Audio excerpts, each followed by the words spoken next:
क्रांतिकारी जय भीम, जय मंडल, जय संविधान। आप देख रहे हैं वन नेशन वन एजुकेशन में आपका हार्दिक स्वागत अभिनंदन करता हूं सभी दर्शकों का।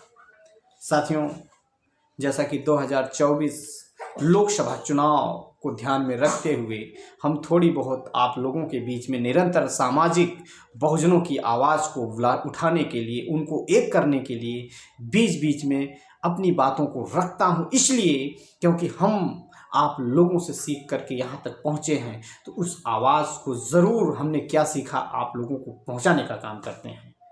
आइए हम आपको बताते हैं।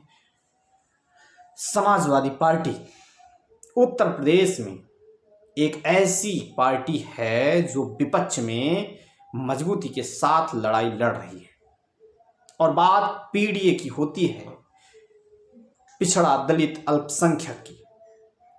परंतु पीडीए के समर्थन में कार्य कर रहे ही जैसे माननीय स्वामी प्रसाद मौर्य, माननीय विधायक पल्लवी पटेल, ओम प्रकाश राजभर, जो कि पहले इस पार्टी में आज से 8-9 महीना पहले रहते थे और इस विचारों को लेकर चलते थे, इस तरह के लोग और भी जो नेताओं के अंदर पार्टी के प्रति विरोधाभास पैदा हो गया। आखिर क्यों?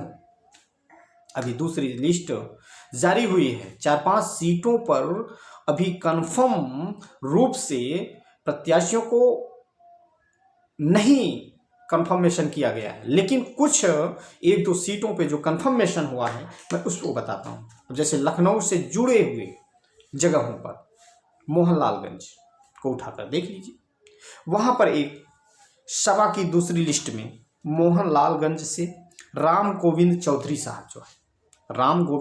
साहब जो हैं, ये मोहनलालगंज लोकसभा सीट से चुनाव पे समाजवादी पार्टी से उतारे गए हैं। इनकी क्या स्थिति, आइए थोड़ा सा इनके बारे में चर्चा कर लेते हैं। इनकी क्या स्थिति है? ये पूर्व कैबिनेट मंत्री रह चुके हैं और यह 2014 में बसपा से चुनाव भी लड़ चुके हैं, जबकि वहां पर दबदबा इस समय वर्तमान में कुछ समय पहले सपा का रहता था, लेकिन वहां पर विधानसभा की सीटों पे वहां पर ज़्यादा से ज़्यादा बीजेपी का दबदबा बना हुआ है। तो हम चर्चा इसलिए कर रहे हैं क्योंकि यह चर्चा आम जनमानस तक पहुंचे और अपने इस पीडीए का जो अनाउंसमेंट है, जो माननीय सपा सुप्रीमो के माध्यम से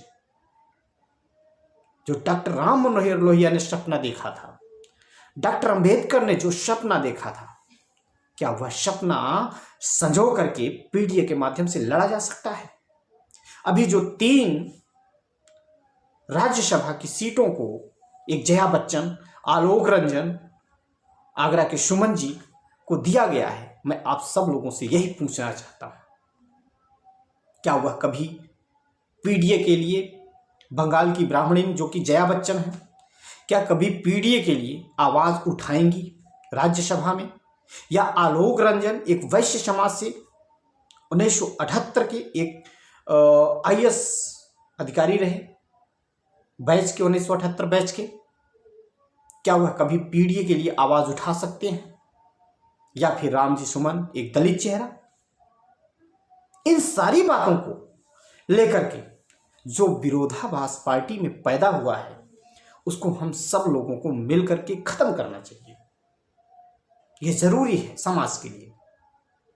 और यह पीडीए की लड़ाई, चाहे बहन जी हैं चाहे अखिलेश जी हैं, आप दोनों लोगों को मिलकर के पीडीए की लड़ाई को मजबूती से लड़ना चाहिए। क्या पीडीए समाजवादी पार्टी अकेले लड़ सकती है? क्या पीडीए की लड़ाई बसपा अकेले लड़ सकती है?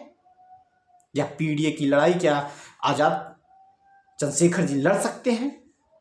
या पीडीए की लड़ाई क्या ओम प्रकाश जी लड़ सकते हैं? पीडीए की लड़ाई क्या माननीय स्वामी प्रसाद मौर्य जी लड़ सकते हैं? या XYZ कोई भी व्यक्ति क्या पीडीए की लड़ाई लड़ सकता है?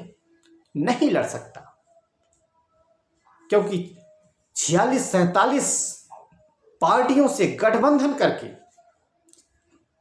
चापलूसी से आज वर्तमान की बीजेपी सरकार अपनी पूर्णतः पैठ बना चुकी है और अन्य राज्यों में भी बनाती चली जा रही है। आप लोग उठाकर देखिए, जो भी उपचुनाव होता है आपको जिता देती है और लॉलीपॉप देती है, और जब मेन चुनाव आता है तो उसको जीतती है स्वयं।